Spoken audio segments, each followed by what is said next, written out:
Bonjour les amis et bienvenue sur ma chaîne. Au Cameroun, les choses sont en train de prendre une nouvelle tenue qui est plutôt très intéressante pour nous.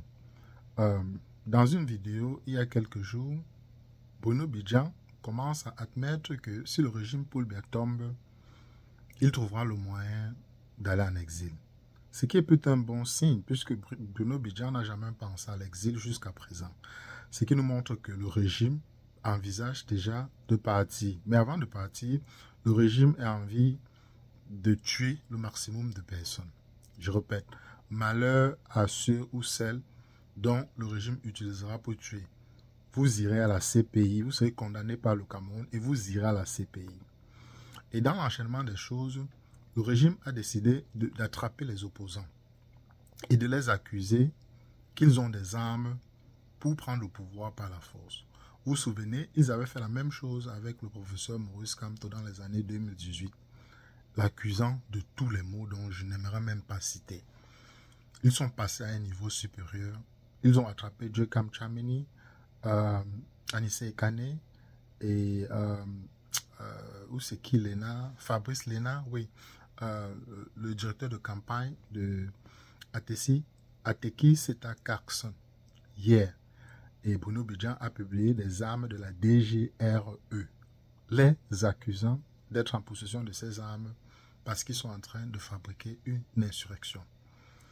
Et au-dessus de cela, nous voyons aussi que le régime a décidé de capturer une informaticienne pour pousser cette informaticienne à avouer qu'elle a fabriqué les PV dont Issa Chiroma a publié sur sa page. Mais c'est une fausse piste parce que même vous avez regardé la vidéo de l'avocat, des avocats internationaux d'un collège d'avocats qui disent qu'ils vont se pencher sur le cas du Cameroun. Ces avocats ont dit qu'ils ont regardé jusqu'à regarder jusqu'au drive dans les PV, puisque Issa Chiroma a publié le décompte final, mais quand il donnait un lien, quand vous cliquez sur ce lien, vous pouvez voir les PV originaux et quand vous comptabilisez, vous avez les PV finaux. Donc, eux, ils sont en train de dire qu'ils veulent accuser, ils veulent attraper une informaticienne qui va avouer qu'elle a fabriqué ces PV. Mais c'est faux, puisque Chiroma a publié les originaux quand on faisait le décompte au tableau. Donc, je ne sais pas comment le régime, en dehors de manipuler la conscience des Camerounais sur le territoire camerounais, mais à l'extérieur du Cameroun, tout le monde sait en tout cas que les PV dont Issa Chiroma a publié sont des vrais PV. Donc je ne sais pas comment le régime en place, en dehors de manipuler les Camerounais sur le territoire camerounais, je ne vois pas comment est-ce qu'ils vont pouvoir convaincre la communauté internationale avec ce genre de discours. Et on est passé maintenant au niveau plan où même Alain Foka s'est penché sur le sujet. Alain Foka, dont il ne parle jamais d'élection, jamais de Paul Biya, a décidé de se pencher sur le cas en invitant Marie-Roger Biloa. Marie-Roger Biloa qui avait fait un documentaire où elle avait posé des questions aux opposants. Maurice Kamto n'était pas allé là-dedans. Et elle est venue récemment sur la chaîne de Décrypter l'Afrique où elle expliquait qu'elle a fait les enquêtes. Et les enquêtes montrent que Issa Chiroma a fait un raz de marée au Cameroun. On a vu Jean de Dieu Momo qui est venu la discréditer en disant que oh, comment est-ce qu'elle peut dire qu'il a fait un raz de marée alors que Issa Chiroma ne présente que des PV de 18 départements. Mais 18 départements qui comportent plus de 80% de la population camerounaise. Donc, même si Paul Biya bout les unes dans les 20 derniers pourcents, qui sont les 40 derniers départements, ça ne donne rien. Dans toutes les villes en Afrique, il y a des endroits où il y a une concentration accrue de la population. Et c'est dans ces 18 départements qu'il y a une concentration accrue de la population. Le reste des 40 départements, il n'y a pas assez de population pour pouvoir faire pencher la balance de la victoire du RDPC. Donc, après cette longue introduction, on va essayer d'écouter ce que Alain Foka et Marie-Roger Biloa sont en train de dire. Parce que Marie-Roger Biloa est en train de dire que Elle a les contacts au sein du RDPC. Et même les gens du RDPC veulent le changement. D'ailleurs, la majorité d'entre eux ont voté pour Issa Chiroma Bakary. Donc, je ne sais vraiment pas comment le régime du RDPC va pouvoir s'échapper cette fois-ci. Parce que la contestation est très élevée. Le seul moyen pour eux, c'est peut-être de fabriquer un faux coup d'État. Mais on ne peut pas laisser Paul Biya passer cette fois-ci. Sans plus tarder, on écoute ce que Marie-Roger Biloa a dit à Alain Foka. Et puis, on va commenter. Attendez, soyons sérieux. Vous voulez dire qu'il y a des gens du RDPC qui douteraient de la victoire de leur camp? Mais absolument, il y a beaucoup de gens du RDPC et vous serez très surpris, peut-être même pas d'ailleurs, qui ont voté pour Chiroma. Je vois le débat qui s'enlise pas dans les chiffres et les manipulations, parce qu'on dit on a saisi des gens avec des cartes, enfin tout ça, c'est le type de montage qu'on connaît.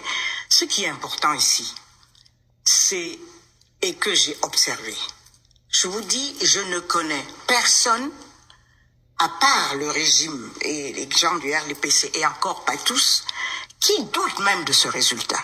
Je peux vous dire. Ah bon? Absolument.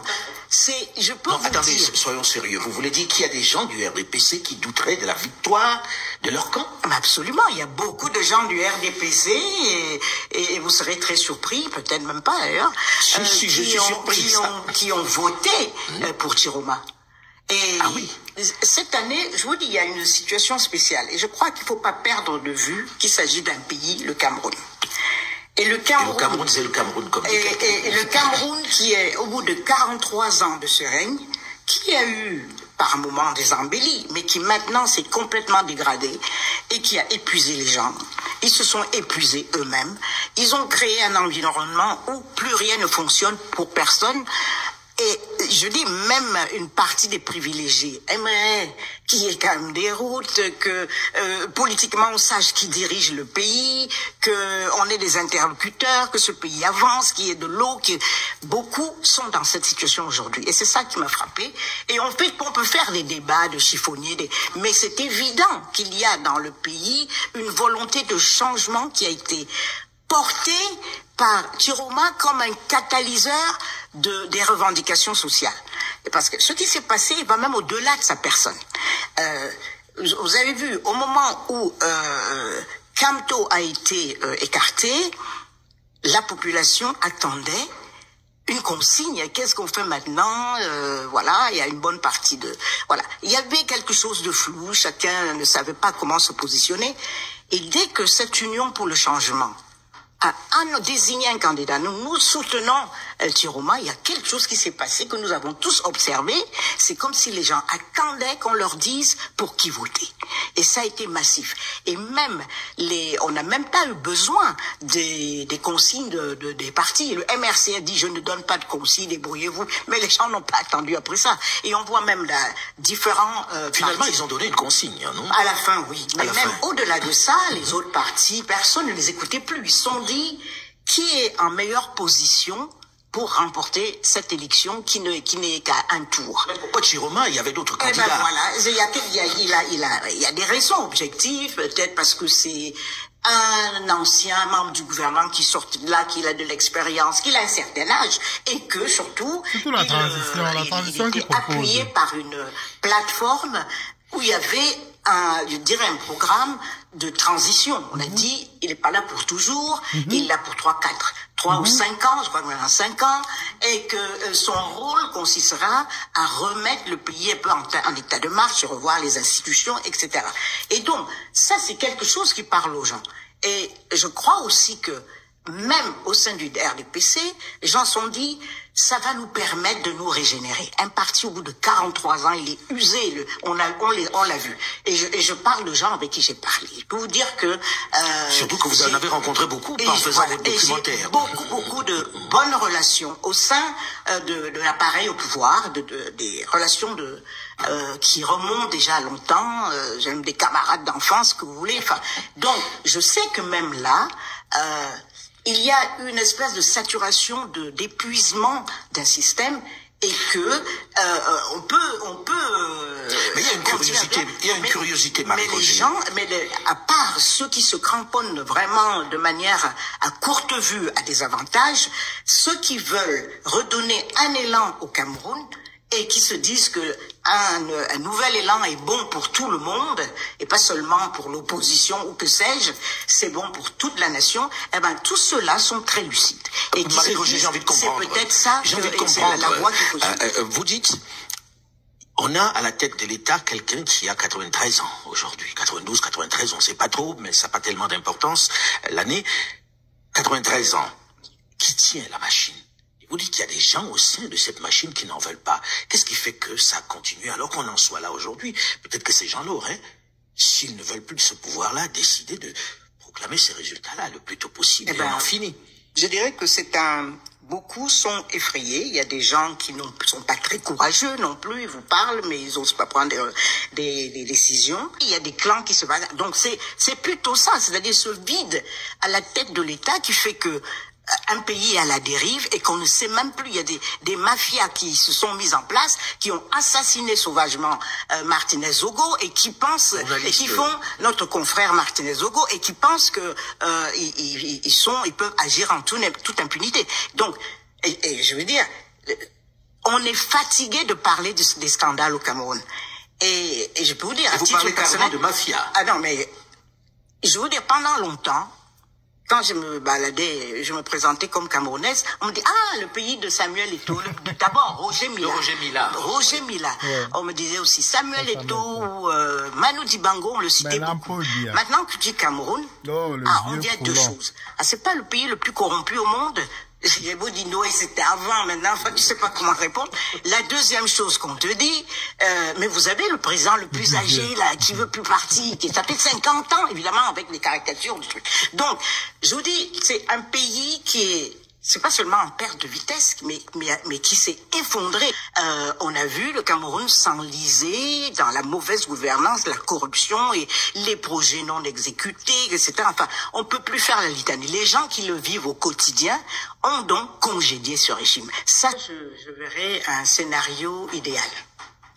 Ce serait que le président Biya, s'il en a encore la capacité, puisque appelle Issa Chiroma Bakary, il ne le fera pas. Concède sa défaite et donne l'ordre d'organiser la transition. Et là, les Camerounais vont l'escorter, vont faire un cortège d'honneur pour l'accompagner au village, comme il a dit. Je te dis, et s'il le fait, beaucoup de Camerounais vont lui pardonner tous ces 50 ans à piller le pays. C'est vrai quand même que les gens autour de lui, on ne va pas pardonner, mais lui au moins, puisque Maurice Kamto avait déjà proposé qu'il allait le laisser tranquille, lui au moins on va le laisser. Mais le monsieur et son clan, ils ont décidé que ils vont tuer le maximum de personnes avant de partir. Ils savent qu'ils sont des cadavres ambulants.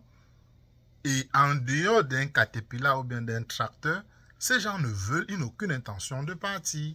Il faudra seulement la force. Et j'espère que ce dimanche, il y aura une forte mobilisation, surtout à Yaoundé, parce que c'est là-bas que le chef bandit est caché.